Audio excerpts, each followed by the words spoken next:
जोधाबाई नहीं थी अकबर की पत्नी।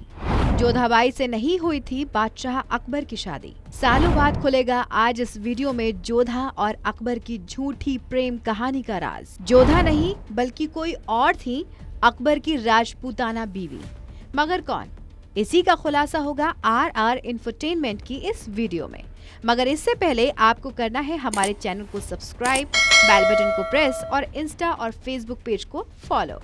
एक ऐसा शासक जिसके बारे में न जाने कितनी ही कहानियां पढ़ी और सुनी गई हैं, लेकिन असल जिंदगी की दास्तां क्या थी जो उस शासक को और भी खास बनाती है, वो शायद ही कोई जानता है। आज के इस खास शो में हम उस मुगल की जिंदगी के वो चंद पन्ने पलटने जा रहे हैं जिनमें उनके विवाह से लेकर निजी जिंदगी की वो खास बातें हैं जो बहुत दिलचस्प हैं। ये कहानी है बादशाह अकबर की। अकबर का नाम जैसे ही सामने आता है तो जोधाबाई का नाम खुद ब खुद सामने आ जाता है, क्योंकि फिल्मों और नाटकों के जरिए जोधाबाई और अकबर की शादी को दिल छू जाने वाले ढंग से दिखाया गया है। लेकिन इतिहासकारों की माने तो अकबर और उनकी पत्नी जोधा की कहानी काल्पनिक तरीके से फिल्माई गई है, क्योंकि अकबर की जोधाबाई नाम की कोई भी पत्नी थी ही नहीं। अकबर की जीवनी Allahu Akbar understanding the great Mughal in today's India में इस बात का जिक्र भी मिलता है कि फिल्म जोधा अकबर में जोधाबाई को राजा भारमल की बेटी और अकबर की अकेली पत्नी के तौर पर दिखाया गया है। वास्तव में आमेर की राजकुमारी हीरा कंवर या यूं कहिए कि हरखा बाई ही अकबर की चौथी पत्नी थी। इस बात का वर्णन भी किया गया है कि अकबर की पहली पत्नी रुकैया बेगम थी, जिन्हें इस बात का गुमान था कि अकबर उनके सबसे ज्यादा करीब थे। अकबर और रुकैया बेगम की नजदीकी इसलिए भी ज्यादा थी क्योंकि वो दोनों बचपन के दोस्त हुआ करते थे और रुकैया उनकी चचेरी बहन भी थी। वो ओहदे और स्तर दोनों में उनके बराबर थी, क्योंकि वो जन्म से ही मुगल थी। ये सब जानने के बाद अब इच्छा जागृत होती है कि आखिर हरखा बाई कौन थी और किस प्रकार से उनका विवाह बादशाह से हुआ। असल में ये विरासत की लड़ाई थी, जिसमें अपने राज्य को बचाने के लिए बादशाह की मदद ली गई और इस मदद का या फिर यूं कहिए कि एहसान का बदला चुकाने के लिए एक पिता ने अपनी बेटी का विवाह बादशाह से किया। हरखा बाई आमेर के राजा भारमल कछवाहा की बेटी थी। आमेर एक छोटा सा राज्य था जहां विरासत की लड़ाई चल रही थी। आमेर की गद्दी पर अधिकार के लिए राजा भारमल अपने भाई पूरनमल और पड़ोसी राठौर घराना दोनों से इस गद्दी की हिफाजत करना चाहते थे। दोनों से पार पाने के लिए राजा भारमल ने अकबर की मदद की गुहार लगाई, क्योंकि राजा भारमल ये बखूबी जानते थे कि उनका भाई पूरनमल अकेला नहीं है, बल्कि उसे मुगल गवर्नर मिर्जा शरफुद्दीन हुसैन का समर्थन मिल रहा था। अकबर की एक और जीवनी अकबर द ग्रेट मुगल में इस बात का लेखक ने जिक्र किया है कि राजा भारमल एक अच्छे रणनीतिकार थे। उन्होंने अकबर से इसके लिए सहायता मांगी और साथ ही अपनी बेटी हरखा से शादी का प्रस्ताव भी रख दिया। हालांकि एक राजपूत की बेटी का मुगलों में जाना, ये सोचना थोड़ा सा मुश्किल जरूर है, लेकिन समझना बहुत आसान है, क्योंकि उस वक्त ये कोई पहली बार नहीं हो रहा था। इससे पहले भी कई बार राजपूत परिवार विजयी प्रतिद्वंदियों में अपनी बेटियों को ब्याह चुके थे। यानी इस प्रस्ताव से राजा भारमल और बादशाह अकबर के बीच न सिर्फ संधि हुई, बल्कि एक नया रिश्ता भी जुड़ा। विवाह के प्रस्ताव को स्वीकार करने के बाद अकबर ने अपने गवर्नर मिर्जा शरफुद्दीन हुसैन को हिदायत दी कि राजा भारमल के बंधक बनाए गए रिश्तेदारों को फौरन रिहा कर दें। इस विवाह के बाद हरखा बाई के पिता को उनका राज्य भी वापस मिला और विरोधी परास्त भी हुए। अब राजपूत लड़की मुगल घराने की बेगम बनी तो क्या वो अपने रीति रिवाज भूलकर मुगलों के ही रिवाजों में ढल गई? ये सवाल भी जहन में जरूर आता है, तो इसका जवाब भी बेहद मनमोहक है। शादी के वक्त हरखा बाई की उम्र महज 20 वर्ष थी। विवाह के बाद अकबर ने हरखा बाई को एक नया नाम दिया था, मरियम उज जमानी। राजपूत खानदान की राजकुमारी को महज एक नाम ही नहीं मिला था, बल्कि अकबर के जनान खाने, जिसे हरम भी कहा जाता था, उसमें प्रवेश करने वाली हरखा बाई को अपनी सारी प्रथाएं और विश्वास साथ लाने की इजाजत भी दी गई थी। यानी हरखा बाई अकबर की पहली गैर मुस्लिम पत्नी थी जिनका धर्मांतरण नहीं किया गया था। हरखा बाई के साथ उनके भाई भगवान दास और भतीजे मान सिंह भी आगरा आए थे। किताब मुंतखब उत तारीख में लिखा गया है कि हरका के भाई भारमल के उत्तराधिकारी भगवंत दास और उनका 11 साल का भतीजा मान सिंह भी अकबर के दरबार में कुछ वक्त के बाद शामिल हो गए थे।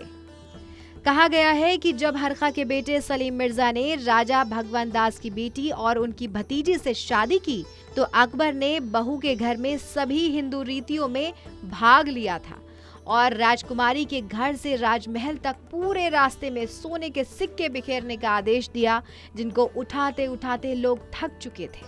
अकबर को हरकाबाई काफी प्रिय थी, जिनके लिए उन्होंने बहुत कुछ त्याग किया था और उनके जीवन में बदलाव भी देखे जाने लगे थे। अकबर ने खुद भी गोमांस खाना छोड़ दिया था और साथ ही अपने दरबार के लोगों के गोमांस खाने पर भी प्रतिबंध लगा दिया था। गुजरते वक्त के साथ वो समय भी आ गया था जब अकबर कुछ महीनों में मांस से परहेज भी करने लगे थे। उन्होंने गोमांस, लहसुन और प्याज खाने पर प्रतिबंध लगा दिया। सिर्फ इतना ही नहीं, बादशाह उन लोगों के साथ संपर्क करने में भी कतराने लगे थे जिनके दाढ़ी हुआ करती थी। जहांगीर ने अपनी आत्मकथा तुजक-ए-जहांगीरी में ये बखूबी लिखा है कि अकबर शानदार निशानेबाज थे। अकबर की नवाबी वेशभूषा से लेकर खान पान तक में झलकती थी। कमाल की याददाश्त वाले अकबर के पास हजारों हाथी हुआ करते थे, लेकिन उन्हें अपने सभी हाथी, कबूतर, घोड़े और हिरनों के नाम बखूबी याद थे। ये बात वाकई हैरान करती है। खान पान का जिक्र आने पर यह भी कहा जाता है कि बादशाह बेशक दिन में सिर्फ एक बार खाना खाते थे, जिसका कोई वक्त भी निर्धारित नहीं था, लेकिन उनका खाना बेहद खास और अलग हुआ करता था।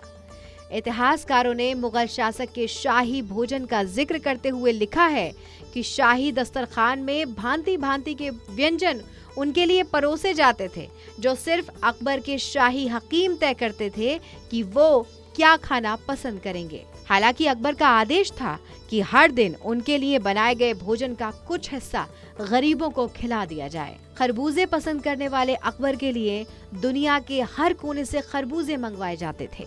वेशभूषा के बारे में पढ़ते हुए ये भी पता लगता है कि बादशाह को मोती पहनना और सोने के तारों की कढ़ाई वाले सिल्क के कपड़े पहनना ज्यादा पसंद था। बहुत ही कम नींद लेने वाले अकबर का सबसे अहम काम हुआ करता था अपने महल के झरोखे से आवाम को अपने दर्शन देना, जिसके लिए महल के बाहर तमाम भीड़ इकट्ठी हुआ करती थी। अकबर द ग्रेटेस्ट मुगल में ये लिखा गया है कि फतेहपुर सीकरी में परंपरा थी कि जब तक लोग सम्राट के दर्शन नहीं कर लेते तब तक वो ना तो अपना मुंह धोते थे और ना ही जलपान करते थे। इस रस्म से लोगों को ना सिर्फ ये पता लग जाता था कि सम्राट जीवित हैं, बल्कि वो लोगों को उनके और करीब लाता था। जब भी अकबर का दरबार लगता था तो लोगों को नगाड़े पीट कर इसकी सूचना दी जाती थी। इन सभी बातों से अकबर का उनकी आवाम के साथ जुड़ाव का पता लगता है। अकबर के लिए मनोरंजन की भी खास व्यवस्थाएं हुआ करती थीं। मनोरंजन के लिए शिकार करना और पोलो खेलना अकबर को ज्यादा भाता था। यूं तो आवाम से मोहब्बत और मिलनसार व्यवहार के लिए बादशाह मशहूर हुआ करते थे, लेकिन गुस्सैल मिजाज का भी वर्णन बखूबी मिलता है।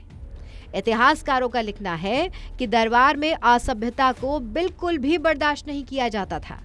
तेज गुस्से की वजह ही थी कि जब अकबर ने अपने पिता हुमायूं के दोस्त शाह अब्दुल मालिक को सिर्फ इसलिए सजा दी थी क्योंकि वो अकबर को सम्मान प्रकट करते वक्त अपने घोड़े से नीचे नहीं उतरे थे। इसके अलावा एक दरबारी लश्कर खां को दिन के वक्त दरबार में शराब पीकर आने की वजह से कड़ी सजा दी गई थी।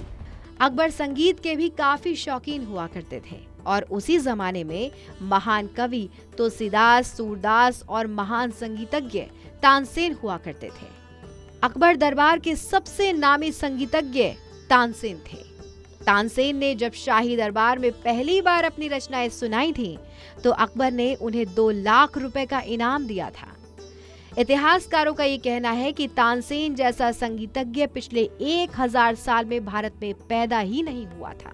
अपने शासनकाल के दौरान अकबर का आधिकारिक नाम जलालुद्दीन मोहम्मद अकबर रहा, लेकिन अपने जीवन के अंतिम पड़ाव में उन्होंने मोहम्मद अपने नाम से हटा लिया था और वो सिर्फ जलालुद्दीन अकबर कहलाए जाने लगे।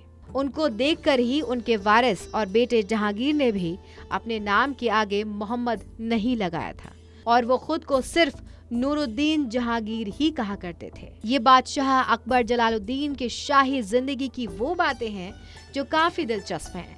इन बातों से हरखाबाई से प्रेम, आवाम की चिंता, शाही शौक और अनुशासित जीवन के बारे में पता लगता है। आपको हमारी ये जानकारी कैसी लगी, आप हमें कमेंट करके जरूर बताइए और पसंद आई हो तो लाइक कीजिए, शेयर कीजिए और साथ ही ऐसी ऐतिहासिक जानकारी के लिए हमारे चैनल को सब्सक्राइब करना बिल्कुल ना भूलें और अपना बहुत ख्याल रखिए।